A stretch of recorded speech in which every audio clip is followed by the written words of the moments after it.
I got a very good rank in bank in 2017। तो मुझे लगा था कि जितना बैंक में पढ़ा है उसका थोड़ा सा पढ़ना है और हो जाएगा। पर आर बी आई से entire different exam from the I B P S and S B I. तो 22 में 22 एंड 23 में उससे ये मिस्टेक हुआ, मेरा रीजनिंग में सेक्शनली कट ऑफ क्लियर नहीं हुआ, मैंने क्यू आर ई पे उतना फोकस नहीं किया। और जर्नी इवॉल्व की बात करें तो स्टार्टिंग में मुझे डिस्क्रिप्टिव से काफ़ी फियर था।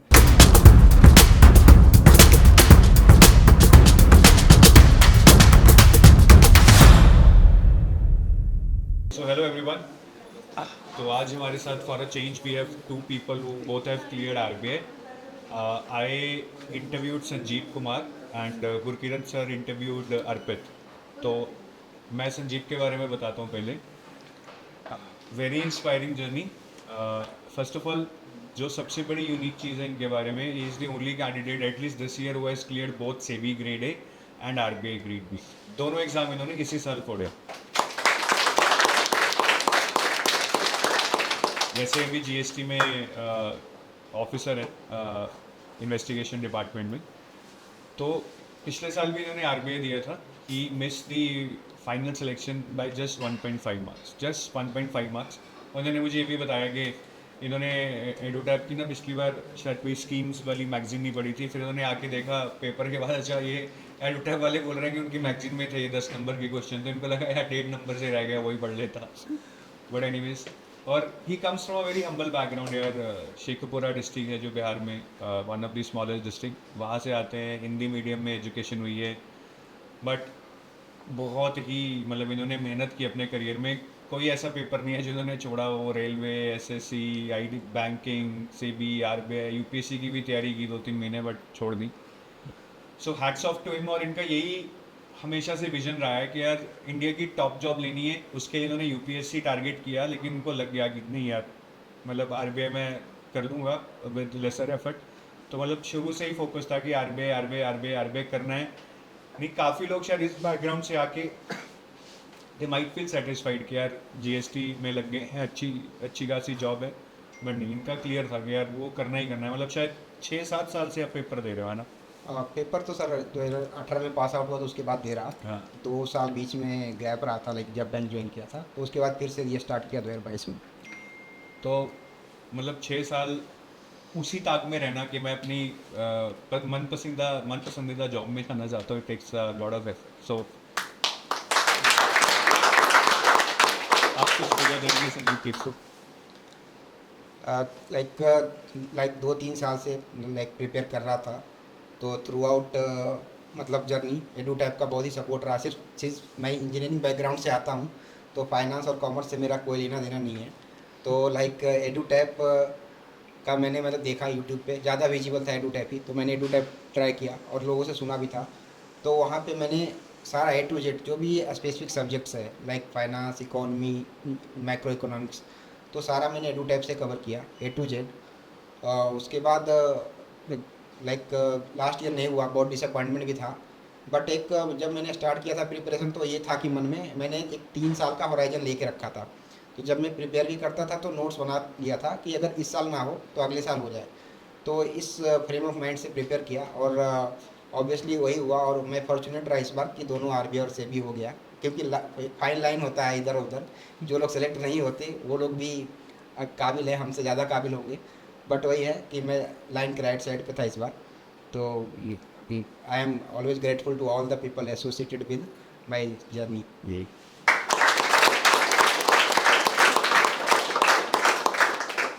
सो गाइस, आज हमारे पास जो सेकंड कैंडिडेट है उनका नाम है अर्पित पंगा. जैसे सर जीएसटी में थे, तो ये पिछले 7 साल से एज एन एनफोर्समेंट डायरेक्टरेट सर्व कर रहे हैं मुंबई में. बट इनके बारे में मैं एक ही चीज़ बोलूँगा कि हमने ना जितने भी एस्पिरेंट्स देखे, हम देखते हैं कोई बंदा जर्नी एज अ एस्पिरेंट देखता है. इन्होंने आरबीआई को, क्योंकि ये ईडी में थे और ये फैमा को डील करते थे, फॉरेन एक्सचेंज को, तो ये आरबीआई के ऑफिसर्स के साथ डेली उठना बैठना, उनके साथ मीटिंग्स करनी, ये करते थे. तो ये वन ऑफ दोज कैंडिडेट थे जिन्होंने इस जर्नी को पूरा जिया है. जीने का मतलब होता है कि इनको फर्स्ट डे से ये क्लैरिटी था कि मैं आरबीआई ग्रेड बी ऑफिसर बनाऊँ, उस कुर्सी पे बैठूंगा तो मेरे पास ये टास्क आएगा, मुझे ये करना है.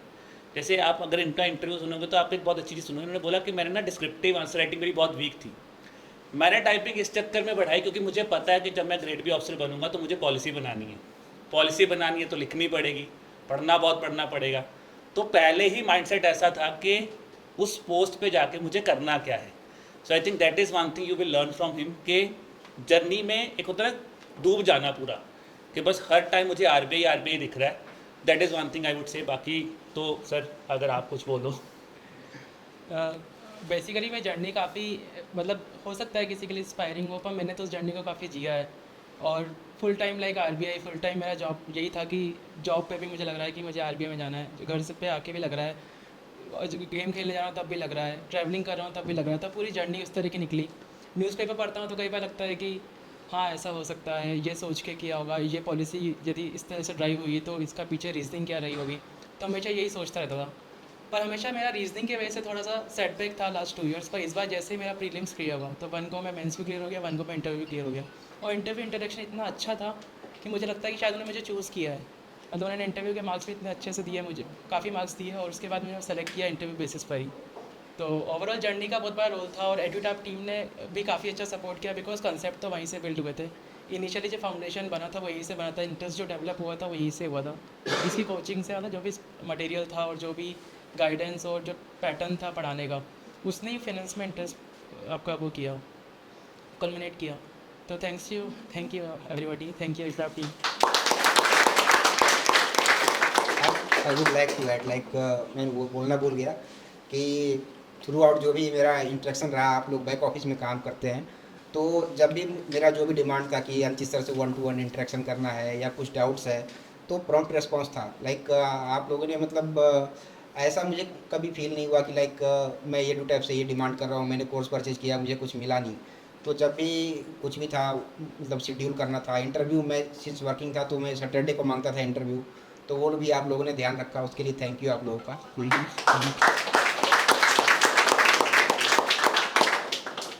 ये अचीवर्स बैच है भाई, छोटा सी चीज़ है, बाकी तो तुम बड़े ऑफिसर बन गए हो. बस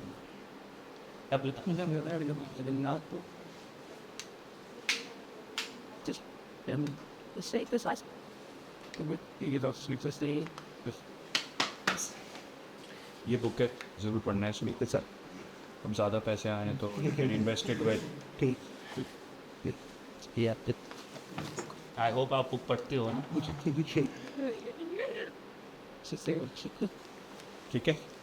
Anybody wants to ask any questions? RBI grade P क्यों? ईडी के बाद में बात की. देखो सिंपल है, आरबीआई ग्रेड पी इसलिए क्योंकि वो क्लास 1 ऑफिसर की जॉब है. आपका जो एसएससी का जो भी आपको जॉब प्रोवाइड करता है वो ग्रेड बी करता है, मतलब क्लास बी आप बनते हो. और सबसे बड़ी बात है कि आप क्लास बी से जब क्लास ए में आते हो तो आप पे प्रमोटीज का टैग लग जाता है. चाहे आप कितने भी टैलेंटेड हो, चाहे आप में कितना भी दिमाग हो, चाहे आपके आइडियाज़ में कितना भी दम हो, वो जो टैग लग जाता है प्रमोटीज वाला, वो ओवरऑल लाइफ रहता है.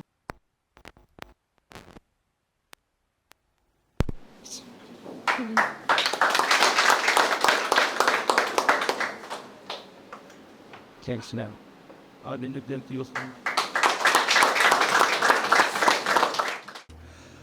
सो hello everyone and guys, welcome to your another success story session, जहाँ पे हम आपको टॉपर्स के साथ मिलवाते हैं जिन्होंने auspicious examination like RBI NABARD clear किए हैं. और आज हमारे साथ हैं RBI all India rank 51 for the year 2024 mister Arpit बांगा.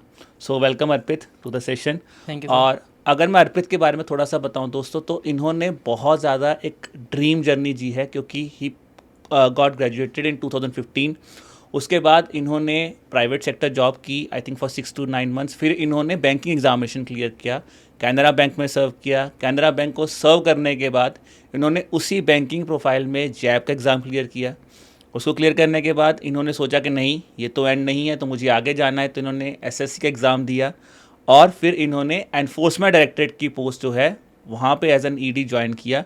और फिर शायद इनका ईडी में भी मन नहीं लगा, जो कि बहुत बच्चों का लग जाता है, वो भी नहीं लगा. तो इसके बाद उन्होंने ट्राई किया, नहीं आगे बढ़ना है और आरबीआई की तरफ बढ़ना है. और आरबीआई के भी आपने 3 अटेम्प्ट्स दिए और फिर जाके अब फाइनली अब आप आरबीआई में सेटल हो चुके हो, है ना. तो अर्पित, मेरा पहला क्वेश्चन यही है कि जो जर्नी बिगिन हुई है ना, क्योंकि जब भी हम कोई जर्नी को स्टार्ट करते हैं पहला पॉइंट ऑफ एक्शन तो यही होता है कि कोई गवर्नमेंट जॉब लग जाए तो लाइफ सेटल्ड है ना. बट फिर भी जो आपकी जर्नी है, क्योंकि आपने एक बैंकिंग सेटअप में अपने आप को पहले सेट किया, उसके बाद आपने आगे सोचा कि नहीं ये नहीं है, आगे बढ़ना है. फिर आपने वहाँ पे भी आके सोचा नहीं आगे बढ़ना। तो ये पूरी जो जर्नी आपने जी है, व्हाट कीप्स यू मोटिवेटेड कि नहीं मुझे ये मेरा फाइनल डेस्टिनेशन है, मुझे अभी आगे जाना है? So when I like started working in bank, तो वहाँ मुझे थोड़ा सा इंटरेस्ट डेवलप हुआ था as a working as a assistant manager. वहाँ पे एक स्मॉल ब्रांच थी, मेरी स्केल 1 ब्रांच थी। So I work there for 2 years। तो वहाँ पे जब मैंने मैनेजर के रोल पे जब अपना काम किया तो मुझे काफ़ी मज़ा आया। क्रेडिट डिपार्टमेंट में काफ़ी मज़ा आया। I clear the JIB examination and also fill the form of CIB with the optional subject of central banking. तो जब मैंने ऑप्शनल सब्जेक्ट का प्रिपेयर किया है, how I did not clear the CIB examination, तो उस समय मेरा SSC का ज्वाइनिंग आ गया था। तो वहाँ पे जब मैंने सेंट्रल बैंकिंग को पढ़ा, फिर वहाँ पे मेरा इंटरेस्ट डेवलप हुआ। तो वहाँ पे जब मैंने देखा कि ED मैंने चूज़ किया था इन SSC because ED deals with the banking fraud cases और फेमा। तो मुझे लगा कि एक आपका RBI में शुरुआत से इंटरेस्ट था when I was in the bank, तो वहाँ से बैंकिंग मेरा इंटरेस्ट था। मुझे लगा कि यदि मैं ED को ज्वाइन करता हूँ और अपनी प्रिपरेशन वहाँ से स्टार्ट करता हूँ तो मेरा डायमेंशन बढ़ जाएगा। और मैंने हमेशा सुना है RBI एक्सपीरियंस कैंडिडेट्स को काफ़ी अच्छा प्रेफर करता है, और आपके पास यदि वैरायटी है, डाइवर्सिटी है फील्ड की, तो मेरे वहाँ पे इंटरव्यू चांसेस बढ़ जाते हैं। तो फिर मैंने वहाँ पर ED के अंदर फेमा पे डील किया, बैंकिंग फ्रॉड केसेस वगैरह देखे, और उसके बाद after 3 attempts I clear the examination.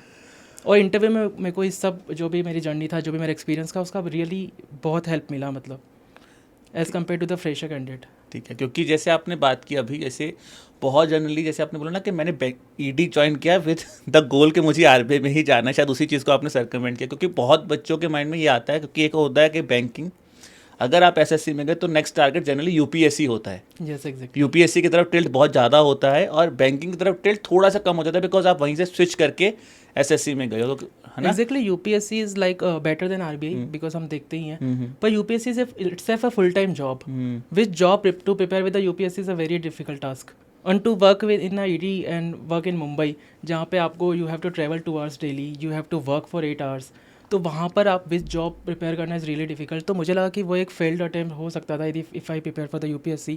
और मुझे RBI ठीक लगा because I have a experience और इन बैंकिंग JIB क्लियर किया हुआ है, CIB में I have a like good knowledge. तो मुझे लगा कि वहाँ से मुझे RBI का जर्नी कंपेरेटिवली अचीवेबल लगा as compare to the UPSC। तो फिर मैंने इसलिए उसको टारगेट भी किया, और मुझे इंटरेस्ट तो था ही बैंकिंग सेक्टर में, तो वो भी एक पॉइंट है। तो मतलब एक होता है ना, bank started as a banker, और वो होता है कि जर्नी को अब कहीं ना कहीं एंड नहीं कह सकते, बट हाँ कि जर्नी को लेके बैंकिंग सेक्टर में ही आना है। हाँ एग्जैक्टली, वो लाइक सर्कल कंप्लीट हो गया, बैंक टू बैंक।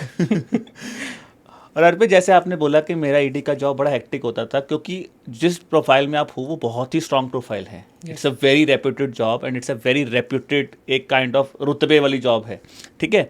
और उसमें जब आप प्रिपरेशन कर रहे थे, जैसे आपने बोला मैंने RBI के 3 अटेम्प्ट, और आपने SEBI भी स्टार्ट किया था, आपने स्टार्टेड विद SEBI, देन आप RBI पे शिफ्ट हुए, ठीक है ना।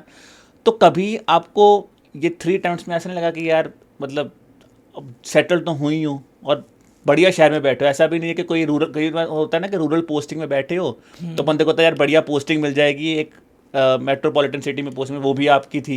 Yes yes. तो फिर कभी कैसे आपने आपको मोटिवेट किया, और क्या एक पॉइंट ऑफ था कि जहाँ पे आपको लगता नहीं यार जो मर्जी हो जाए जाना तो है ही RBI में, क्योंकि 2 अटेम्प्ट हुए भी नहीं, हाँ, है ना? तो बंदा कहता है ना छोड़ यार सेटल्ड है, ठीक है।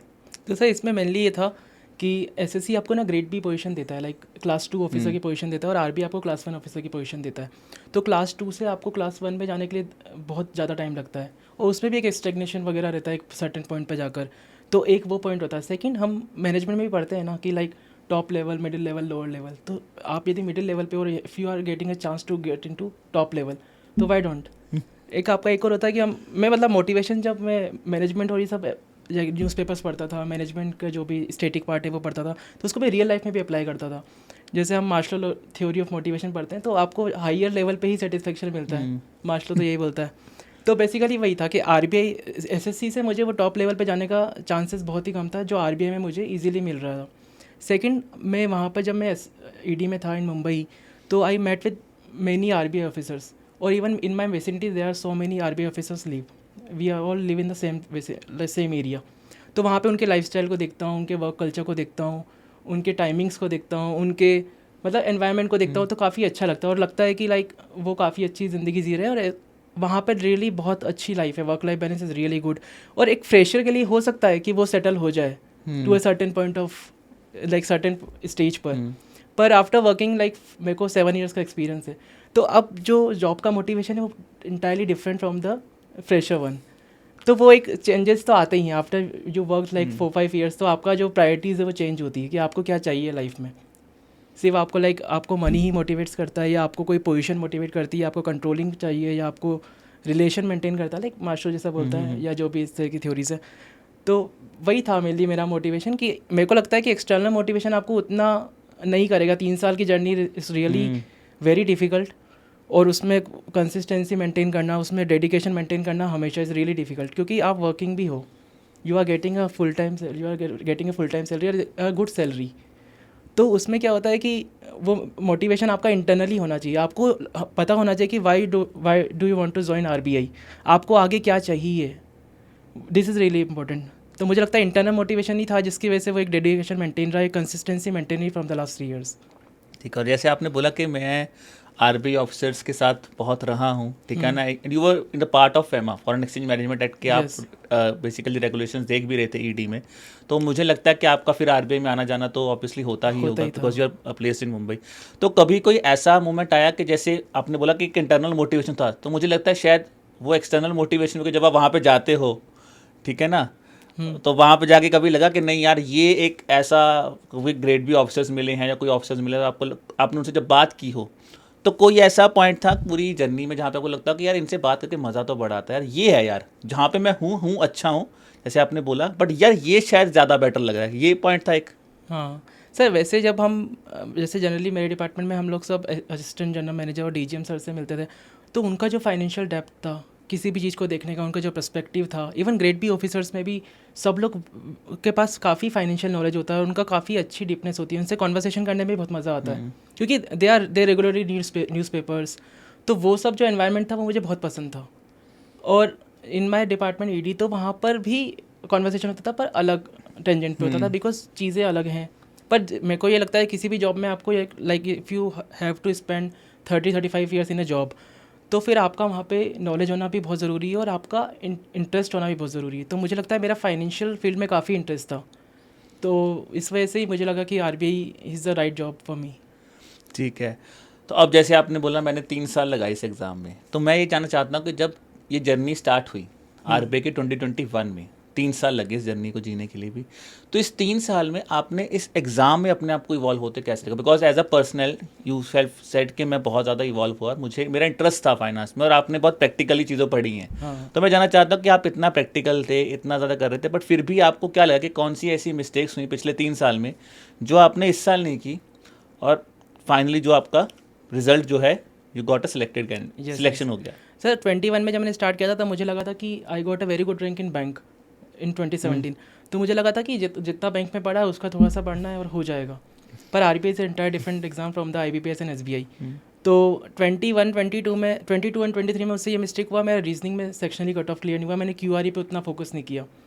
और जर्नी इवॉल्व की बात करें तो स्टार्टिंग में मुझे डिस्क्रिप्टिव से काफ़ी फियर था, तो आई कीप राइटिंग, और मैं जितने भी अपने पैराग्राफ्स होते थे, एडिटोरियल्स होते थे, उनका समराइज फॉर्म लिखता था, खूब लिखता था। मैं बहुत प्रैक्टिस करी उस चीज़ की, और लिखते लिखते ऑब्वियस इसमें ये तो चीज़ है ही, लिखते लिखते ही आपकी राइटिंग डेवलप होगी। और वैसे भी हम जिस डिपार्टमेंट में हूँ तो वहाँ पे भी हमें काफ़ी लिखना होता है, तो ड्राफ्टिंग स्किल्स हमारी ऑलरेडी अच्छी होती है। पर वो है कि 3 साल की जर्नी में वो जो फाइनेंशियल चीज़ों की अवेयरनेस थी और फाइनेंशियल एडिटोरियल्स पढ़ते हुए उसको समराइज फॉर्म में लिखते हुए, तो उससे कंसेप्ट बिल्ट हुआ, और लिखते लिखते आपकी एक स्पीड भी आपकी डेवलप हुई, आपकी राइटिंग स्किल्स अच्छी हुई। आज मैं इतना लिखता हूँ, आज मतलब मुझे कोई फीडबैक भी बोलता है तो मैं 10 पेज का फीडबैक लिख देता हूँ, 10 लाइन का फीडबैक लिख देता हूँ। तो वो एक चीज़ होती है, लिखने में आपको बहुत इंटरेस्ट है। और RBI की जॉब मुझे पता है, RBI की जॉब में आपको लिखना पड़ेगा, वहाँ पे रिपोर्ट्स आपको डेवलप बनानी पड़ेगी, हर चीज़ की ऑडिट रिपोर्ट्स बनेगी, स्ट्रेचरी ऑडिट रिपोर्ट्स बनेगी, आपके क्या बोलते हैं कोई भी रिसर्च पेपर आपको बनाना होगा, स्पीचेस बनानी होंगी, तो वहाँ पे भी सब कुछ लिखने का वर्क है। तो मुझे लगता है कि वो यदि ये हॉबी आपकी डेवलप हो जाएगी ड्यूरिंग द प्रिपरेशन, तो जॉब में भी आपको ईजी रहेगा। Because most of the candidates उनको पता नहीं कि जॉब में क्या करना है, लाइक वहाँ पे क्या करना होगा, पर मुझे पता था कि मुझे मेरी जॉब में क्या करना है, क्या रिक्वायर्ड है RBI में। इसलिए मैंने लिखने पे बहुत फोकस किया, और मेरा डिस्क्रिप्टिव में बहुत अच्छा मार्क्स आए। मेरा इंग्लिश में I got 70 marks which is one of the highest. तो लिखने का मेरा बहुत अच्छा डेवलप हो गया था, जो भी लाइक पैटर्न था, तो उसकी वजह से फिर मुझे मतलब ठीक लगा लाइक ओवरऑल। और जैसे बाकी जैसे हम बात कर रहे थे अभी कि हमने जैसे हमने बोला मैंने डिस्क्रिप्टिव पे बहुत काम किया, और ये आई थिंक एक बहुत सही पॉइंट इन्होंने बोला, क्योंकि आपने वो, क्योंकि बीइंग अ फ्रेशर एक एस्पिरेशन होता है कि मुझे इस ऑर्गेनाइजेशन में जाना, फिर आप उस ऑर्गेनाइजेशन के यूज टू होते हो। एग्जैक्टली आपके लिए उल्टा था, क्योंकि आप ऑर्गेनाइजेशन के यूज टू पहले ही थे from a different perspective, but you know कि ये काम होता है, इन्होंने ये करना है, इनको इनसे डील करना है, इससे डील करना है। So that is sort of advantage I can से। और ये शायद काफ़ी बच्चों के लिए आप कह सकते हो कि इनको ये एडवांटेज नहीं था, बट वो शायद मोटिवेशन में पता था कि ही वॉज प्रिपेयर्ड कि मुझे ये करना है। तो जब आपने जैसे बोला कि मैंने डिस्क्रिप्टिव पे बहुत काम किया, मैंने बाकी चीज़ों पे बहुत काम किया, बट फिर भी अगर मैं बात करूँ, अगर हम इस एग्ज़ाम को देखें, कहीं ना कहीं आरबीआई एज एन एग्जामिनेशन बहुत ज़्यादा इवॉल्व हो रहा है, ठीक है। और बीइंग अ वर्किंग कैंडिडेट, एक तो एग्ज़ाम को क्रैक करना, पैटर्न बहुत रैपिडली चेंज हो रहा है, और change in the sense I can say कि they are getting more in depth and they are now getting more and more, I could say slightly on a tougher side. वो बहुत selected candidates को pick कर रहा है। RBI is not taking a lightly कि यार ऐसा नहीं कोई बैंकिंग वाला आ जाए, कुछ नहीं, बहुत प्रिसाइज वे में, बिकॉज नोटिफिकेशंस आ रही हैं, बाकी चीज़ें आ रही हैं। तो बीइंग अ वर्किंग कैंडिडेट, पहले तो मुझे बताओ कितना डिफिकल्ट था तो मैंने, बिकॉज आपकी जॉब बहुत चैलेंजिंग है ना, बहुत चैलेंजिंग जॉब है, इतना ट्रैवल करना होता है, तो कैसे मैनेज करते थे और कैसा स्टडी प्लान बनाया था? स्टडी प्लान मेरा सिंपल था कि मुझे general awareness during working office hours में, लाइक लंच से पहले या लंच के बाद में, या ड्यूरिंग ऑफिस आवर्स में आपको जैसे भी हाफ एन आवर या 1 आवर का गैप मिलता है, तो डेली टू डेली आपको करंट अफेयर्स प्रिपेयर करना है। मुंबई में एक एडवांटेज रहता है कि आपको 1 आवर ट्रैवल करना है, 1 आवर आपका रिटर्न करेगा, तो ड्यूरिंग द ट्रैवलिंग वहाँ पे आप न्यूज़पेपर रीड कर सकते हो, एडिटोरियल्स रीड कर सकते हो, घर पे आके आप अपने स्टैटिक पार्ट पे वर्क कर सकते हो, वीकेंड्स पे आपको स्टैटिक पार्ट और करंट अफेयर को मर्ज कर सकते हो।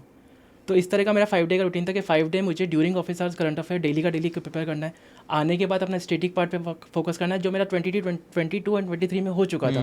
तो 24 में मुझे उतना स्टैटिक पार्ट पे वर्क नहीं करना था, सिर्फ अपना करंट उसमें अपडेट करना था, और फिर वीकेंड्स पे जाके आपको करंट और स्टैटिक पार्ट को मर्ज करके कोई ना कोई आंसर राइटिंग करना है। तो मैं अपना जो वीकेंड था उसमें डिस्क्रिप्टिव आंसर राइटिंग पे प्रैक्टिस करता था, जहाँ पे मैंने जो स्टैटिक में जो कंसेप्ट बिल्ड किया, और 5 डे के करंट अफेयर्स में मुझे जो कुछ नया मिला, मानो कोई एडिटोरियल्स में लेट्स सपोज कि क्लाइमेट फाइनेंस का कुछ आया, कॉर्पोरेट गवर्नेंस का कुछ आया, तो मुझे कैसे उसको मर्ज करना है अपने स्टैटिक पार्ट में, कैसे उसकी फाइंडिंग्स को अपने आंसर्स में ऐड करना है, वो देखा। ठीक है, जैसे आपने एक पॉइंट बड़ा अच्छा बोला कि मैंने, क्योंकि ये मैं क्वेश्चन पूछना चाहता था कि जैसे आपने बोला मैंने 3 साल में स्टैटिक पढ़ा था, ठीक है। बहुत बार होता है, बहुत बच्चे हैं जो कहीं ना कहीं सेकंड थर्ड अटेम्प्ट में से एग्जाम को क्लियर करते हैं, तो what will be your guidance to those person, because static तो देखो अगर आपने एक बार पढ़ लिया वो बदलेगा नहीं, है ना, वो तो अगर आपका कंसेप्ट क्लियर हो चुका है तो वो नहीं बदलेगा, और करंट ही बदलेगा। तो अगर आप स्टूडेंट्स को गाइड करें कि क्या चीज़ है जिस पे फोकस करना चाहिए अगर आप सेकंड या थर्ड अटेम्प्ट में जा रहे हैं, कंसीडरिंग कि आपका कंसेप्ट क्लियर है, अगर नहीं क्लियर है तो फिर आपको स्टैटिक पे कैसे काम करना पड़ेगा? तो फिर सिंपल है, आप आरबीआई का जो एग्ज़ाम है वो काफ़ी रैपिडली इवॉल्व हुआ है। 21 में हम देखें तो काफ़ी इजी करंट अफेयर था, वहाँ पे आप 60 to 70 मार्क्स स्कोर कर सकते थे आउट ऑफ 80। 22 में भी ठीक ठीक आया, 23 में उन्होंने काफ़ी डायनेमिक दिया, पूरा ही न्यूज़पेपर से दे दिया लास्ट 2 मंथ्स, और इवन मैंने 23 और 24 के पैटर्न को ऑब्जर्व किया तो लास्ट 3 मंथ्स के करंट अफेयर्स के बाहर आया ही नहीं था, मतलब after declaration of the notification उसके बाद का ही मैक्सिमम करंट अफेयर था। तो आपको पैटर्न को समझना है तभी वो क्रैक होगा। पैटर्न को कैसे समझना है, आपको प्रीवियस ईयर्स को बिल्कुल थोरोली फॉलोअप करना है, मतलब चाहे उससे हमें कुछ फाइंडिंग्स मिले या ना मिले, आपको हर वीक में एक बार टच करना है कि प्रीवियस ईयर में क्या पूछा है, ताकि आपको पता चलेगा कि एक्चुअली आपको जनरल अवेयरनेस पे कवर क्या करना है।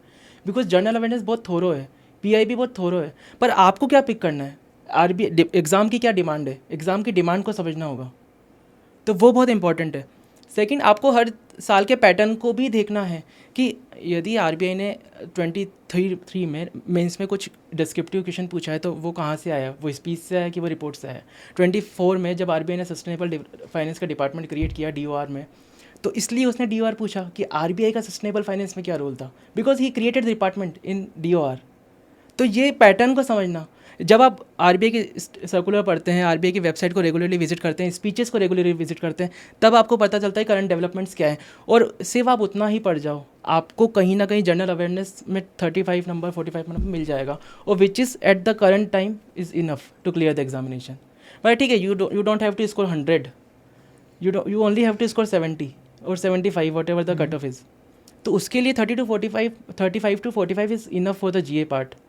तो उसके लिए आपको क्या करना है, सिर्फ स्पीचेस पे फोकस करना है, रिपोर्ट्स पे फोकस करना है, स्कीम्स पे फोकस करना है, मतलब आपके स्पेसिफिक एरियाज़ होना चाहिए, इंस्टेड ऑफ कि बैंकिंग जैसे IBPS MBBS SBI में हम देखते हैं कि बहुत कुछ आ रहा है, स्टैटिक आ रहा है, फैक्चुअल आ रहा है, ऐसा कुछ फैक्चुअल पे फोकस नहीं करना है। लास्ट 2 ईयर से RBI काफ़ी टेक्निकल हो गया है, उसको इतना फैक्चुअल से मतलब नहीं। 21 में उसने पूछा था फैक्चुअल, इसलिए पीपल स्कोर 70 और 60 मार्क्स, पर अभी तो नहीं कर रहे ना 23 एंड 24 में। तो तब तो आपको अपने कंसेप्ट पे ही फोकस करना है और स्पीचेस पे, आपके RBI सर्कुलर्स और नोटिफिकेशन पे बहुत ज़्यादा फोकस करना है। उससे आपका 35 to 45 स्कोर आराम से हो जाएगा और आपको समझना पड़ेगा कि RBI पेपर की डिमांड क्या है, पैटर्न क्या है, तभी वो क्रैक होगा। आई थिंक इन्होंने बहुत ही बेटर समराइज़ किया गया है। And if you are a student जो कि RBI को पिछले 3-4 साल से फॉलो कर रहा है, आई think that sort of dedication is required being a working aspirant, but look at how minutely he has seen each and everything, ठीक है ना, हम कह सकते हैं, बट उन्होंने बहुत प्रिसाइज वे में पढ़ा। और आई थिंक ये precision is more required because आपके पास टाइम कम है, टाइम को कैसे यूटिलाइज करना है, that you can learn from Arpit guys, and that is something we can expect कि 3 साल में इन्होंने शायद ये सीखा और वो फाइनली अब जाके इसका रिजल्ट। क्योंकि मेरे पास 9 आवर्स नहीं थे ना डेली हाँ। के, मेरे पास तो वो 2 आवर्स ही था, तो मुझे जो रिजल्ट प्रोड्यूस करना है वो 2 आवर्स में ही करना है। तो मेरे पास क्या ऑप्शन था, to get up to observe things, to read and read and read, कि आप प्रीवियस ईयर से मुझे क्या फाइंडिंग्स मिलती है, पैटर्न से मुझे क्या फाइंडिंग्स मिलती है, ट्रेंड्स क्या चल रहे हैं, उसी से ही मुझे कुछ ना कुछ निकालना था अपना, जो भी what ever 2-3 hours I get. और अर्पित जैसे आपने बोला, तो आपने ये चीज़ों को पढ़ा कहाँ से? जैसे ऑब्वियसली ये टाइम इतना नहीं होता, जैसे आपने बोला मेरे पास टाइम ही 2 घंटे हैं, आपने एनालाइज तो कर लिया कि मुझे यहाँ पे फोकस करना है, शायद ये मेरा वीक एरिया, ये मेरा स्ट्रॉन्ग एरिया, वो आपने पकड़ लिया, बट आपने उस पर काम कैसे किया? मतलब आपने क्या क्या चीज़ें पकड़ी? जैसे आप बोले न्यूज़पेपर पढ़ा मैंने, तो न्यूज़पेपर में भी स्पेशली बिजनेस स्टैंडर्ड, क्योंकि RBI बिजनेस स्टैंडर्ड को फॉलो करता है, उसके एडिटोरियल्स को फॉलो करता है। सेकंड, आपका जो RBI एंड SEBI का फाइनेंशियल अवेयरनेस वाला आता है, वो मैं करता था। अभी GA में आपने वो फर्स्ट वाला किया था, पर वो 21-22 में हो गया था कवर, अब RBI ने पूछना बंद कर दिया। फिर सेकंड, आपका RBI सर्कुलर और SEBI सर्कुलर्स कंप्लीट हो गया। देन PIB के जो भी मैं PIB साइट से भी कंप्लीट करता था, स्कीम्स आपके PDF से रिफ़र करता था। वो तो है ही, स्कीम्स में जैसे काफ़ी कंसाइज फॉर्म में चीज़ें लिखी होती हैं, आप पढ़ते पढ़ते कई बार बोर हो जाते हो। आपको RBI साइट, वो PIB की साइट है, that is also very good, मतलब आप वहाँ से पिक कर लो टॉपिक एंड RBI साइट पे, वो PIB की साइट पे आप विजिट करो, तो वहाँ से भी आपका कंसेप्ट बिल्ड हो जाएगा और आपको थोड़ा एक वैरायटी मिल जाता है, क्योंकि कब तक वो एक स्क्रीन के आगे वही एक PDF से पढ़ना। जी। और रिवीजन पे फोकस करना चाहिए बेसिकली, क्योंकि मेनली रिवीजन ही है जो एक्चुअली वो है। ठीक है। जैसे और एक मुझे बताओ यार ऑनेस्टली, जैसे तुमने इस बार तुमने बोला मैंने पूरा पेपर देखा है, जब तुम 24 में पेपर में बैठे, अब देखो एक तो माइंडसेट है कि RBI भी एज अ पेपर इवॉल्व हो रहा है। 2023 का पेपर तो completely out of the box आ गया था, वो तो समझ ही नहीं आया कि GA में क्या पूछा। 24 का पेपर मैंने कह रहा ईजी है, बट अगर 23 से कंपेयर करो तो डुएबल था कि अगर वहाँ पे 25 क्वेश्चन है तो यहाँ पे 35-40 तो हो जाते हैं, ऐसा नहीं 70 होते, नॉट 25 वाला पेपर, बट 40-45 इजीली हो जाते, इतने तो अटेम्प्ट आप कर लेते। तो जब आप 24 का पेपर दे के आए, माइंड में ये था कि यार इस बार तो मेंस हो गया, क्योंकि मेंस में आपका जितना आपने मुझे बताया, आपका स्ट्रॉन्ग होल्ड काफ़ी अच्छा बना हुआ है, है ना, बहुत स्ट्रॉन्ग बना होता है, मतलब होता है ना अंदर से कि यार अगर मेंस में मैं आ गया ना तो मैं फोड़ दूंगा। मुझे ये पता था इंटरव्यू में भी फोड़ दूंगा। तो जब ये 24 का प्री हुआ, वर यू कॉन्फिडेंट कि हाँ यार अब इस साल मुझे कॉन्फिडेंट था, बिकॉज मेरा जो मैं लास्ट 2 ईयर से भी सेक्शनली वीक था रीजनिंग में, और ओवरऑल तो मैं क्लियर कर ही रहा था, हर साल एग्जाम को क्लियर किया है, 22 में क्लियर किया है, 23 में क्लियर किया है प्री में, पर वही मेरा रीजनिंग का वीकनेस था। इस बार मुझे जैसे मैंने रीजनिंग में 21 अटेम्प्ट किया, मैं श्योर था रीजनिंग हो गया, बाकी तो मुझे कोई टेंशन थी नहीं। ओवरऑल मुझे पता था मैं क्लियर कर दूंगा, चाहे 10 सीट्स भी होंगे तब भी मैं क्लियर कर दूंगा, बिकॉज मेरा क्वांट काफ़ी स्ट्रॉग है, तो SSC और बैंक की वजह से क्वांट वैसे भी काफ़ी स्ट्रॉग था, तो more than 10 I always score. English strong है ही सही ऑलरेडी, तो मुझे पता था कि GA तो हमेशा मेरा बेस्ट पार्ट रही है, तो उसकी वजह से मुझे पता था कि एग्ज़ाम तो क्लियर हो ही जाएगा। फिर मेंस में मुझे इतना प्रॉब्लम था नहीं, बिकॉज डिस्क्रिप्टिव पार्ट पे काफ़ी वर्क किया हुआ था, और इंटरव्यू में बिकॉज ऑफ द एक्सपीरियंस मुझे कोई इशू था नहीं। और रीजनिंग में फिर आपने क्या किया इस बार? रीजनिंग में इस बार मैंने मतलब स्पेशली मैंने जो RBI के 3 साल के पैटर्न में ऑब्जर्व किया कि if you are attempting average तो RBI आपको अटका देगा। ये बिल्कुल फैक्चुअल चीज़ है, मतलब मुझे नहीं पता कि मैं 15 अटैम्प्ट करके 6 नंबर भी क्यों नहीं ला पा रहा हूँ। मुझे जो अब आफ्टर 3 इयर्स के जो मैं बोलूँ कि ऑब्जर्वेशन से जो पता चला वो ये था कि यदि एवरेज अटैम्प्ट 15 है तो you have to attempt 18, you have to attempt 21 in reasoning. If average attempt is 4 or 5 in quant, you have to attempt 7 or 8. आपको अपना डिफरेंशिएटर ढूंढना है कि दुनिया यदि 15 अटैम्प्ट कर रही है तो मैं भी कर रही दूंगा, पर एक ऐसा डिफरेंशिएटर ढूंढो कि जहाँ से आप 18 और 21 को अटैम्प्ट कर पाओ, और वो डिफरेंशिएटर हो सकती है एक पज़ल, वो डिफरेंशिएटर हो सकता है कोई DI, वो डिफरेंशिएटर हो सकता है कोई, हो सकता है आपने मशीन लर्निंग का कोई पज़ल नहीं सॉल्व किया हो तो उस पर आप वर्क करो। तो मैंने एक डिफरेंशिएटर ढूंढा, बिकॉज 15 तो मैं कर ही रहा था, तो मैंने वो डिफरेंशिएटर ढूंढा कि कहाँ से मैं लैग कर रहा हूँ। वो डिफरेंशिएटर ढूंढा, उसके मैंने 20-50 पज़ल लगा दी। सिलॉग में मेरा वीक था, मैंने सिलॉग प्रिपेयर कर लिया। DI में एक पर्टिकुलर प्रोबेबिलिटी वाली पज़ल थी, वो मेरी वीक थी, मैंने उस पर वर्क कर लिया। उसके बाद रीजनिंग में कोई पर्टिकुलर सीटिंग अरेंजमेंट में ढूंढा जो मुझसे हो सकता है। ये बहुत इंपॉर्टेंट है पिक करना, कौन सा टॉपिक आपसे हो सकता है। सब कुछ आपसे नहीं होगा, बिकॉज 60 में से 6 की कट ऑफ सारी है, हाँ तो सब कुछ आपसे नहीं होगा। You have to pick the right one. तो मैंने पिक किया कि कौन सा सीटिंग अरेंजमेंट मुझसे हो सकता है। आई प्रैक्टिस 20, 30, 40 पजल्स, और बस वो डिफरेंशिएटर मुझे मिल गया। तो मुझे पता था कि एवरेज अटेम्प्ट मेरा 15 तो हो ही रहा है, और वो डिफरेंशिएटर की वजह से मेरा जो 6 अबव आना था वो किया और उससे क्लियर हो गया। I think that's a very very interesting thing यार। बहुत मज़ा, मतलब बहुत सही सही बात बोली इन्होंने कि मैंने वही देखा जो मुझसे नहीं हो रहा है ना। And I think that's something you must learn guys, कि अगर आप पढ़ भी रहे हो, चाहे आप फ्रेशर हो चाहे आप वर्किंग एस्पिरेंट हो, but that is something you must work on कि कहाँ पे मैं लैग कर रहा हूँ, कहाँ पे मैं निकाल सकता हूँ। अब now coming two phase 2 examination, क्योंकि आपको पता है फेज़ 1 मैंने फोड़ दिया, फेज़ 2 में बहुत आप कॉन्फिडेंट है, जैसे आपने बोला कि आपकी डिस्क्रिप्टिव पे कमांड बहुत अच्छी थी।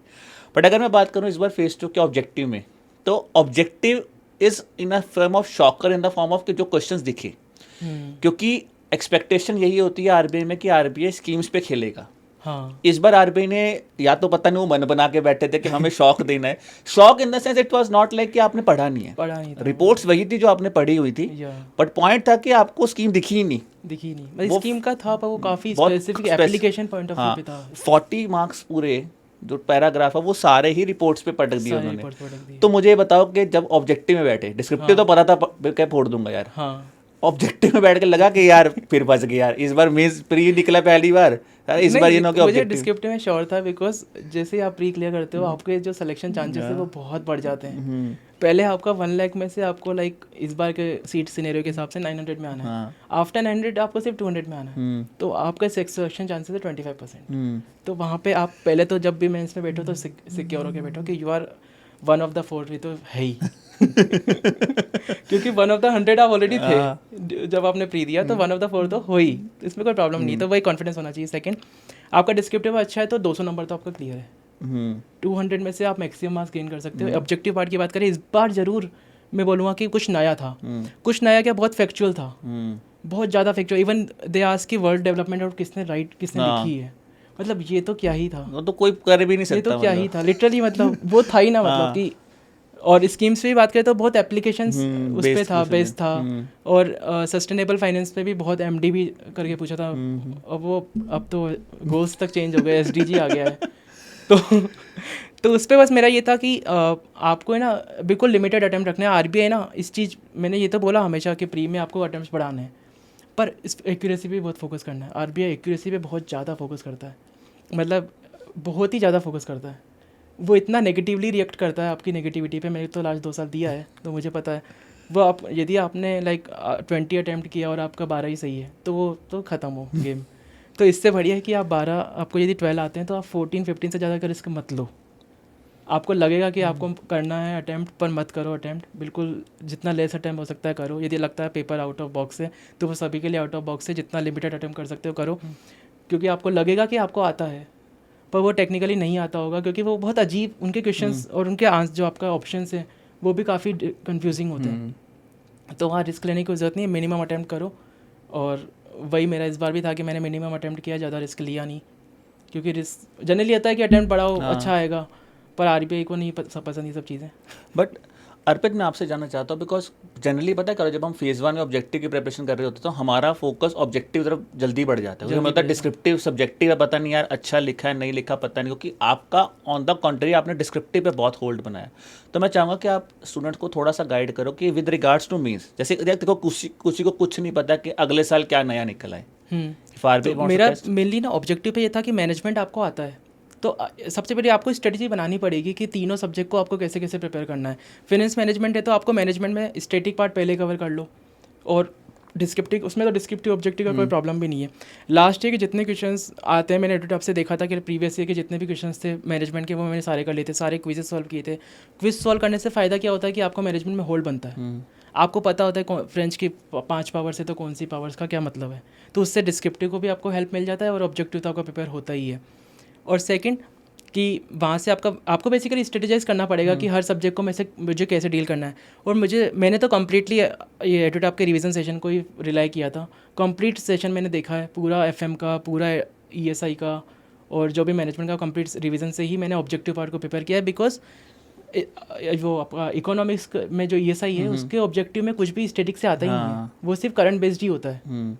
तो बस वो रिवीजन सेशन से आपका कंसेप्ट बिल्ड हो ही जाता है, उतना सफिशिएंट है बस। और बाकी तो वही आपको PIB ही कवर करना है। तो उस तरह से मैंने ऑब्जेक्टिव प्रिपेयर किया था। ठीक है।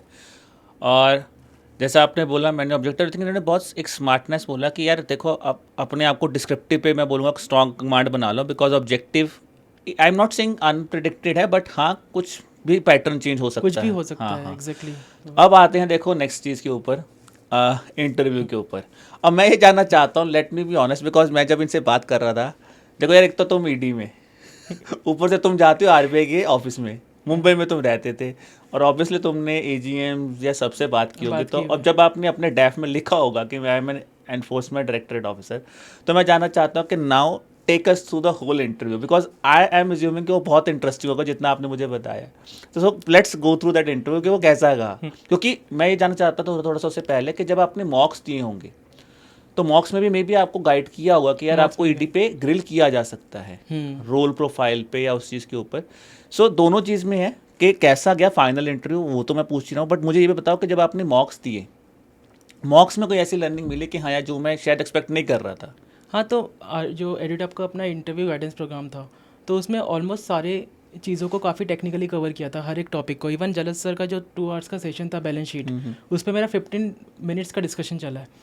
तो मुझे लगता है इंटरव्यू में सबसे अच्छी चीज़ है कि आपकी स्ट्रेंथ को दिखाना है और आपको कॉन्फिडेंट रहना है, कि कॉन्फिडेंस बहुत मैटर करता है। क्योंकि RBI इंटरव्यू पे ही सेलेक्ट करता है, उसको मेन से उतना मतलब नहीं है। उसको लगता है कि यदि इंटरव्यू में वो सेलेक्ट करता है कि इस बंदे को लेना है, फिर उसके हिसाब से वो मार्क्स डिज़ाइन करता है। तो वो एक बात है, मतलब ऐसा भी कुछ थ्योरीज हैं या जो भी बोलो, पर हाँ RBI का इंटरव्यू पे बहुत बार होल्ड है। मतलब या तो आप प्री में फ़िल्टर होते हो या आप इंटरव्यू में फ़िल्टर होते हो। मेंस मुझे लगता ही नहीं फ़िल्टर राउंड है, आपको आता है तो आप क्लियर कर जाओगे। तो मेंस मुझे लगता ही नहीं फ़िल्टर राउंड है, आपको सिर्फ मतलब प्री में मेन फ़िल्टर राउंड प्री है, इसको समझना पड़ेगा। ठीक है, आपको नॉलेज के हिसाब से, बिकॉज आपका मेंस ही प्रिपेयर नहीं है तो आप इंटरव्यू में तो क्या ही बैठोगे, तब तो इंटरव्यू में आप कंप्लीटली फेल ही हो। तो ऑब्वियसली आपको प्रिपेयर तो करना ही है मेंस के लिए। पर मेन फिल्टर राउंड की बात करें तो वो या तो प्री रहेगा या इंटरव्यू रहेगा। इंटरव्यू में वो सेलेक्ट करते हैं कि उनको किस बच्चे को लेना है।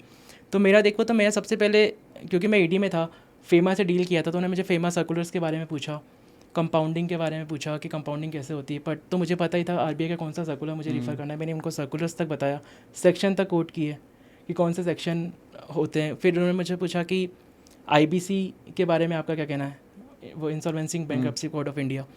तो मेरे से जस्ट प्रीवियस जो कैंडिडेट आया था, तो उसको IBC का फुल फॉर्म में भी वो अटक रहा था बिकॉज ऑफ द नर्वसनेस। और होती है वहाँ बच्चों को नर्वसनेस। तो मुझे IBC छोड़ो, मुझे ये तक पता था कि IBC के कौन से केस लो उसको रिफ़र करना है। मैंने वहाँ पे ये तक बताया कि IBC का क्या अभी चल रहा है, क्या पर्सपेक्टिव है, आगे RBI क्या सोच रहा है, कौन से जजमेंट में IBC को फटकार लगी, कौन सा पर्टिकुलर केस था उसकी वजह से IBC में इम्प्रूवमेंट्स आ रहे हैं। Because I deal with the IBC and PML thing, तो मुझे पता था। तो वहाँ पे मुझे एक एडवांटेज मिला। सेकंड, मैं ये सोच के गया था कि बिकॉज ऑफ द फेमा में मैं डील करता हूँ, तो कल को यदि वो पूछेंगे कि आपको पॉलिसी में, क्योंकि मैं एग्जीक्यूटिव बॉडी हूँ और RBI is policy making body of FEMA, तो मुझे एग्जीक्यूशन में क्या प्रॉब्लम आई जो पॉलिसी मेकिंग में चेंजेस ला सकते हैं। तो मैं उसके लिए भी अपने आप को प्रिपेयर करके गया था कि कल को यदि मुझे पूछते हैं कि पॉलिसी मेकिंग में आपको क्या लगता है कि वाइल एग्जीक्यूटिंग द थिंग, तो आपको क्या लगता है पॉलिसी मेकिंग में क्या चेंजेस होने चाहिए, तो मैं उसके लिए भी प्रिपेयर करके गया था। सेकंड, जो मैम थी उन्होंने मुझसे पूछा कि बैलेंस शीट्स के बारे में पूछा, अकाउंटिंग कॉन्सेप्ट के बारे में पूछा, जो मोस्ट ऑफ द कैंडिडेट के लिए आउट ऑफ द बॉक्स था, but because I prepare for the SEBI, तो मुझे अकाउंटिंग कॉन्सेप्ट भी बिल्कुल पता थे। तो उन्होंने मुझे सिर्फ 5 अकाउंटिंग कॉन्सेप्ट पूछे थे, मैंने उनको 10 बता दिए। Even one of the accounting concept उन्होंने गलत बताया पैनल ने, मैंने उनको करेक्ट किया, फिर बाकी पैनल्स ने उनको करेक्ट किया कि नहीं ऐसा होता है। तो काफ़ी एक हेल्दी कॉन्वर्सेशन चल रहा था हमारे बीच में, बिकॉज ऑफ मैं ऑलरेडी वर्किंग हूँ, 5 साल का एक्सपीरियंस है, तो उन्होंने भी मुझे उसी तरह से ट्रीट किया एक एक्सपीरियंस कैंडिडेट की तरह। और पैनल भी बहुत फ्रेंडली था मेरे साथ। तो अकाउंटिंग कॉन्सेप्ट पे डिस्कशन चला, बैलेंस शीट पे डिस्कशन चला। बैलेंस शीट पे हमारा 10 to 12 मिनट्स का डिस्कशन था और मैंने उसको ड्राइव भी किया उस कॉन्वर्सेशन को, बिकॉज आप जब जला सर की क्लास लेकर आए हो तो आपको कंसेप्ट तो क्लियर है तो और वो आपका फोर्टे है, तो किस्मत है कि अब उन्होंने आपसे पूछ लिया।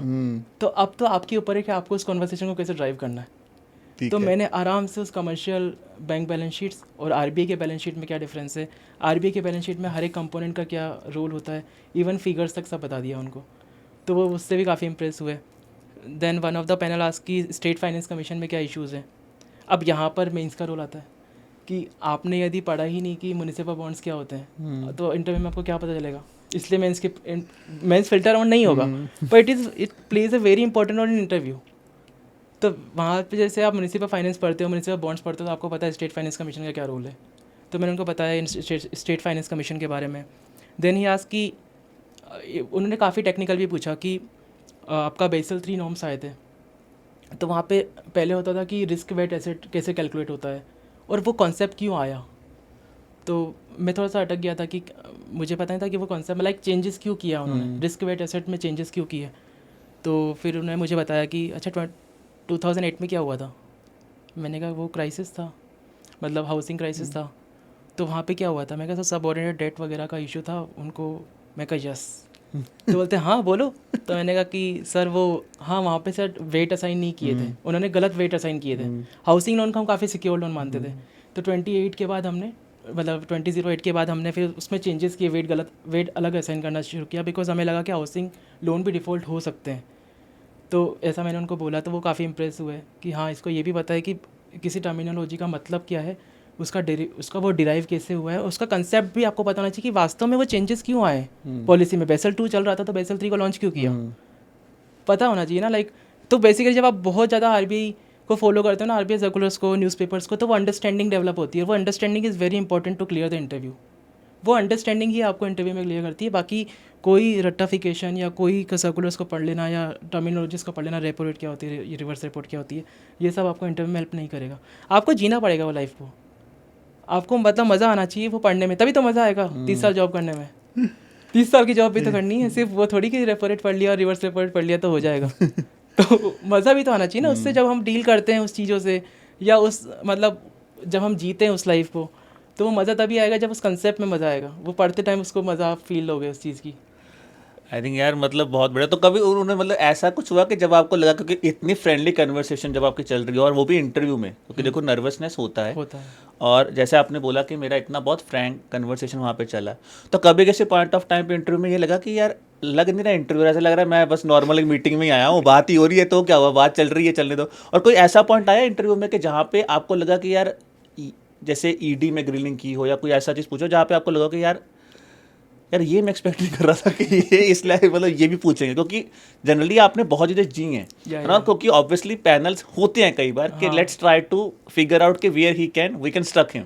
तो इसमें एक चीज़ था, एक पॉइंट था कि FATF होता है, फाइनेंशियल एक्शन टास्क फोर्स, तो उसमें उसी के कंप्लाइंस के लिए ईडी फॉर्म हुआ था। तो उन्होंने मुझसे पूछा FATF क्या होता है, तो मैंने उनको कंप्लीट हिस्ट्री बता दी FATF की। मैं पढ़ के भी गया था, मुझे पता था कि ईडी फॉर्म हुआ है इससे, तो ये तो क्वेश्चन बनता है।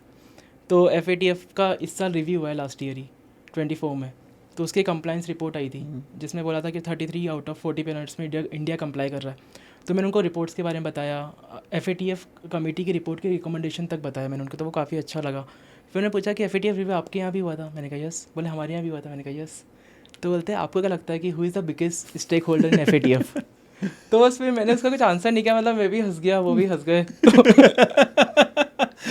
तो उनका भी शायद वही पर्पस था कि क्योंकि जो डिस्कशन था वो कहीं भी नर्वसनेस उसमें थी नहीं, एक कॉन्फिडेंस था, एक फ्रेंडली था, एक मतलब डिस्कशन वे में चीज़ें डिस्कस हो रही थी।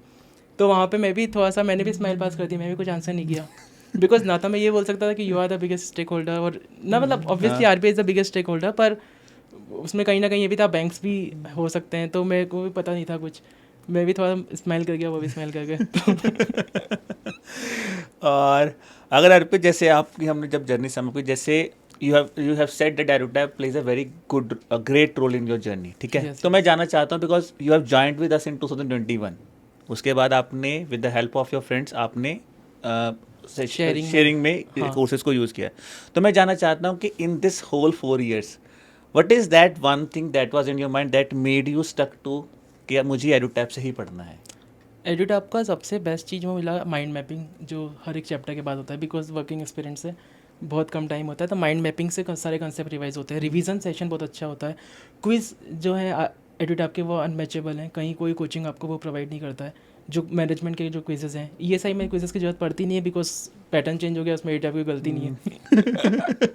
तो जो फाइनेंस के जो क्विजेज़ हैं और मैनेजमेंट के जो क्विज है, उससे ही आपका बेसिकली कंसेप्ट होल्ड बनता है चैप्टर पे। तो वो बहुत मतलब बहुत माइंड ब्लोइंग है वो क्विजेस, और बहुत अच्छे हैं मतलब बिल्ड करने के लिए कंसेप्ट। एक बार आपने वो क्विजेस कर लिए, एक बार 2 बार कर लिए, तो फिर आपका एक होल्ड बन जाता है चैप्टर पे। तो आप कॉन्फिडेंट भी रहते हो कि हाँ मैंने इस क्विज़ में इतना नंबर लाया था, तो मुझे आता है। और एक वो चीज़ होती है, एक रिवीजन सेशंस जो एडुटैप कंडक्ट करता है, वो भी बहुत अच्छे होते हैं। RBI सर्कुलर सेबी के लिए तो प्रॉपर यूट्यूब पे चैनल ही है, तो वो उसमें डेली का डेली अपडेट होता है। तो जब भी आपको आप सर्कुलर्स पढ़ लो, उसके बाद एक बार आप लाइक 1.25 स्पीड पे भी देख लोगे ड्यूरिंग ऑफिस, 1.25 में भी देख लोगे, तो कंसेप्ट रिवाइज हो जाएगा, रिवीजन हो जाएगा, चीज़ें आंखों के सामने से निकल जाएंगी, इसको कहीं ना कहीं याद रहती है। तो वही मैंने PIB और जो RBI सर्कुलर्स थे उसके मैं वीडियो सेशंस भी फॉलो करता था पूरे, और पहले मैं PDF भी रीड कर लेता था, सिलेबस जो भी अपना था। तो इस तरह ठीक है। और कोई जैसे आपने बोला इतने आपने कॉम्प्रिहेंसिवली पढ़ा, तो फेवरेट टीचर कौन था आपका एडुटैप में? फेवरेट टीचर तो अंचित सर से मैनेजमेंट पढ़ा था। आपका भी था रोल, आपका भी मतलब देखा था एक मत मेनली उनका ही था, बाकी जलस सर से जैसे आपने जलस बोला सर ना, से इंटरेक्शन था। हुआ जलस सर से भी, जलस सर भी मैनेजमेंट के उन्होंने सेशंस लिए थे, तो वो भी था मेनली तो भी था। ठीक है।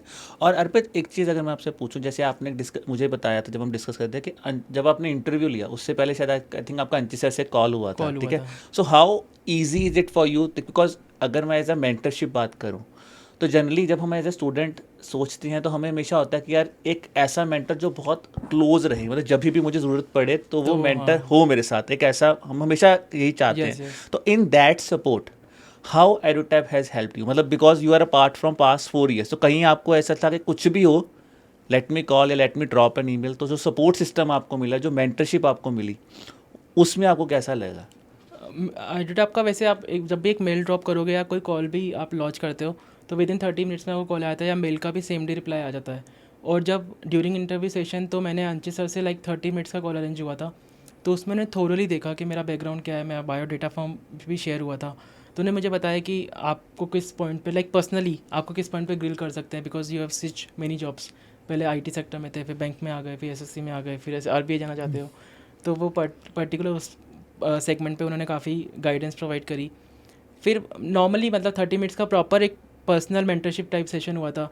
और ड्यूरिंग मेंस एग्जामिनेशन भी एक सेशन मैंने कंडक्ट किया था, मतलब वो सेशन लिया था, तो उसमें मैंने पूछा था कि सर किस पे फोकस करना चाहिए, ESI पे मेरी क्या स्ट्रेटजी होनी चाहिए, तो वो सब पे डिस्कशन हुआ था। तो अच्छा रहा सपोर्ट सिस्टम ओवरऑल ये एडिट का।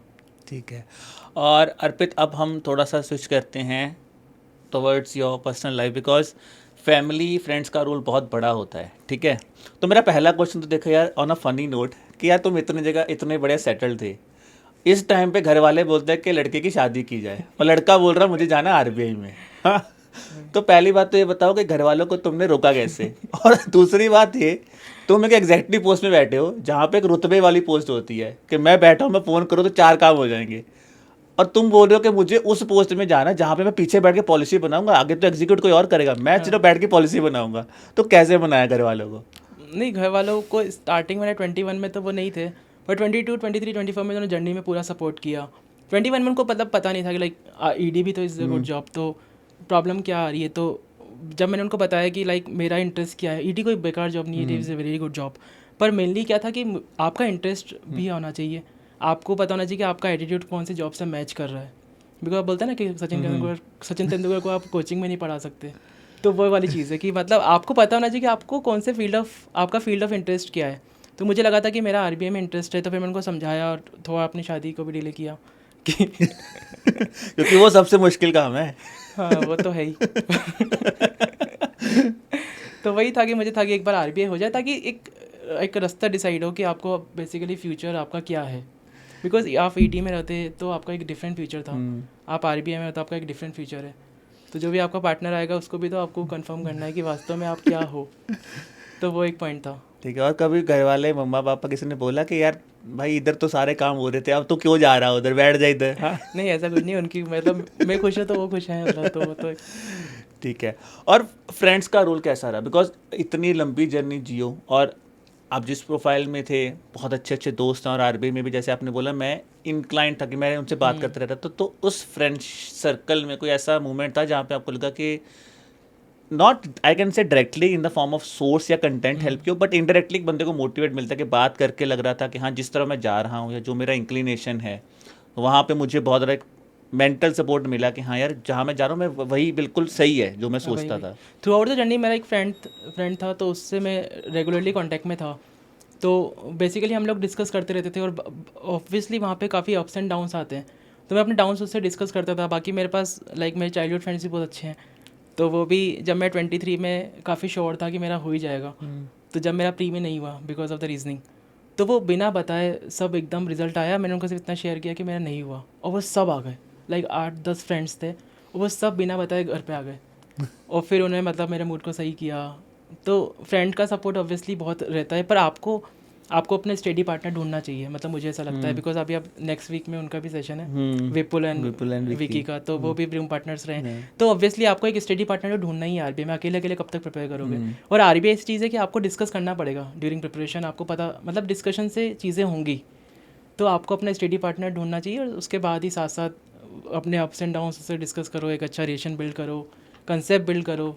तो लास्ट ईयर में I was preparing with my friend Shubham, तो वो भी यहाँ पे था कैग में, तो वो हम लोग करते थे, बस वो उसने फिर बाद में प्रिपरेशन छोड़ दिया। ठीक है। तो ऐसे कॉन्स्टेंटली मेरा कोई ना कोई स्टडी पार्टनर रहा, ताकि मैं उस पर रिलाई कर सकूँ, अपने चीज़ें उससे डिस्कस कर सकूँ, और कंसेप्ट भी डिस्कस कर सकूँ। मतलब इंटरेस्ट होना चाहिए कि आरबीआई ने यदि एयरपोर्ट को कम किया तो उससे मैं डिस्कस करूँ कि पता है क्यों हुआ ऐसा, कि आरबीआई ने यदि लाइक मान लो कि वो जो सीआरआर में चेंजेस किए थे उससे 1.16 लाख करोड़ रुपीज़ की लिक्विडिटी उसने स्टॉप कर दी थी, तो आपको इंटरेस्ट होना चाहिए। मैं उसको बताऊंगा आज शाम को कॉल करके कि ऐसा क्यों हुआ था, मैंने आज बिजनेस स्टैंडर्ड में पढ़ा कि ऐसा क्यों हुआ, या कोई बजट में कोई नया अनाउंसमेंट हुआ, तो मुझे इंटरेस्ट होना चाहिए शाम को, जब मैं उससे कॉल पे बात करूँगा तो मैं बताऊंगा पता है आज बजट में ऐसा हुआ, इसका ये इम्पैक्ट होगा, इन्होंने ये सोच के किया होगा, इसलिए उन्होंने ये पॉलिसी बनाई, ये प्रॉब्लम्स इकोनॉमी में फेस हो रही है इसलिए ये पॉलिसी बना। तो ये जो सब डिस्कशंस होता है ये भी बहुत इंपॉर्टेंट रोल प्ले करता है आपकी प्रिपरेशन में, और इन जनरल भी आपकी पर्सनैलिटी में, आपके कॉन्फिडेंस में, आपके आउटलुक में, ये सब चीज़ें भी बहुत इंपॉर्टेंट रोल प्ले करती हैं। तो अर्पित यार आपकी जर्नी बहुत ही मेमोरेबल है, और I think I must say कि हम लोग काफ़ी एस्पिरेंट से इंटरेक्ट करते हैं, हर एक की जर्नी कुछ ना कुछ एक इंस्पिरेशन होती है, बट बहुत रेयर ऑफ रेयर टाइम कोई ऐसा एस्पिरेंट या कोई ऐसा स्टूडेंट मिलता है जिसको देख के मतलब फील होता है कि यार इस बंदे ने एक्चुअल में इस एग्ज़ाम को जिया, इसकी ज़िंदगी थी ये एग्ज़ाम। तो आप वन ऑफ दोज एस्पिरेंट थे। आपकी तरह मुझे पक्का मैं श्योर हूँ कि कुछ बच्चे होंगे जो शायद जीना चाहते हैं बट शायद वो राइट टाइप पे गाइड नहीं हो पा रहे। तो अगर आप लास्ट में एक गाइडिंग एक उनके लिए एक लाइन बोल दें कि यार कैसे वो जी सकते हैं जैसे आपने जिए। तो बेसिकली अपना इंटरेस्ट, यदि आपको लगता है कि आपका इंटरेस्ट है आरबीआई में तो गो फॉर दैट। उसके बाद अपना आरबीआई सर्कुलर्स और नोटिफिकेशन पे फोकस करो। आप आइडेंटिफाई करो कि क्यूआरई में आप कहाँ पे स्कोर कर सकते हो प्री में, मतलब आप एग्ज़ाम क्रैक के बारे में सोचें तो क्यूआरई में आप कहाँ फोकस कर सकते हो, क्योंकि प्री एक बहुत बड़ा फिल्टर राउंड है, तो उसको आपको बिल्कुल लाइटली नहीं लेना है। मेंस की प्रिपरेशन में प्री कभी भूलना नहीं है। चाहे आप पहले आप एक बार देख लो जो भी मॉक टेस्ट पेपर्स हैं उसको लगा के देख लो कि आप कहाँ लैग कर रहे हो, क्या वो एवरेज से ज़्यादा है या कम है, या आप क्लियर कर पाओगे या नहीं कर पाओगे। तो बेसिकली अपने वीक एरियाज़ को आइडेंटिफाई करो, उस पर वर्क करना स्टार्ट कर दो, बिकॉज लास्ट 1 मंथ में नहीं होगा। उस टाइम पे सिर्फ आपको मॉक्स करने होंगे। और इवन आरबीआई ने इतना तक पूछा है, 9 जुलाई को पेपर हुआ है तो 2 जुलाई की न्यूज़ भी पूछी है, तो उस समय आप क्यूआरई प्रिपेयर करोगे या जीए प्रिपेयर करोगे, उस टाइम पे तो आपको फुल्ली फोकस होना पड़ेगा जीए पर और मॉक्स पर। मॉक्स में अपनी वीकनेस को आइडेंटिफाई करना पड़ेगा। तो बेसिकली जो आपके कंसेप्चुअल मिस्टेक्स है या कंसेप्चुअल वीकनेस है उसको पे तो आपको पहले ही वर्क करना होगा। जो भी आपकी क्यूआरई की मिस्टेक्स है या क्यूआरई की जो वीकनेस है उस पर तो आपको 6 मंथ्स पहले ही वर्क करना होगा, बिकॉज लास्ट मंथ में तो सिर्फ जीए पे ही वर्क हो सकता है। सेकंड, आपको डिस्क्रिप्टिव पे होल्ड रखना होगा, बिकॉज आउट ऑफ 300 200 मार्क्स आपका सिर्फ डिस्क्रिप्टिव होता है, तो आपको डिस्क्रिप्टिव पे होल्ड रखोगे। वहाँ पे यदि आपने 66% मार्क्स गेन कर लिए तो यदि आपका ऑब्जेक्टिव में यदि आपको ईजी पेपर मिलता है तो सो फार सो गुड, बिकॉज वहाँ पे तो कोई प्रॉब्लम है ही नहीं। और यदि आपको टफ भी मिलता है पेपर तब भी आप क्रैक तो कर ही जाओगे ना एग्ज़ाम। और ओवरऑल तो जर्नी है, उसको आपको जीना है, मतलब through newspaper, through RBI circular, through RBI website, through PIB, उस जर्नी को फील करना है। पता होना चाहिए कि पॉलिसी मेकिंग में जब आप जाने वाले हो तो वहाँ पर आपको मज़ा आएगा कि नहीं आएगा। यदि उस जर्नी में मज़ा आ रहा है तो जॉब में भी मज़ा आएगा। So thanks a lot Arpit for giving us your precious time यार, बहुत मज़ा आया आपसे, ठीक है। And I hope in future जिस प्रोफाइल में आप जा रहे हो, मुझे लग रहा है कि अब आप 30 साल सिक्योर करके जा रहे हो अपने। यस, प्लान तो यही है। चलो, so it was really nice.